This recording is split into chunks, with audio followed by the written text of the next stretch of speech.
Welcome to the Startup Funding Espresso. I'm Hall T. Martin, where we talk about how to raise funding and invest in startups and the time it takes to drink an espresso. If you have a question about startup funding or investing, please go to the website, startupfundingespresso.com, and type in your question into the chat bot in the lower right corner to receive an answer. I hope you enjoy this episode.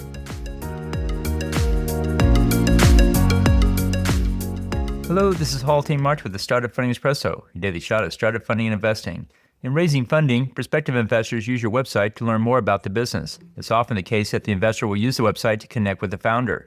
To facilitate fundraising, add an investor relations button to your website.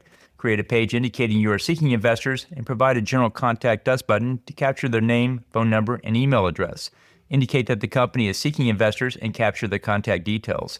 Do not put up any information about the fundraise since the pitch deck and the due diligence is only for investors and not for the general public. For crowdfunding campaigns, consider using your own website rather than a crowdfunding portal. This lets you turn your investors into customers and customers into investors. It's a good way to build your customer base as well as an investor list. One can also keep your investor list for your own fundraise and not expose them to other fundraises. Make sure your website is up to date and communicate your startup's values. Consider how to use your website to leverage your fundraise. Thank you for joining us for the Startup Funding Espresso, where we help startups and investors connect for funding. Let's go start us into today.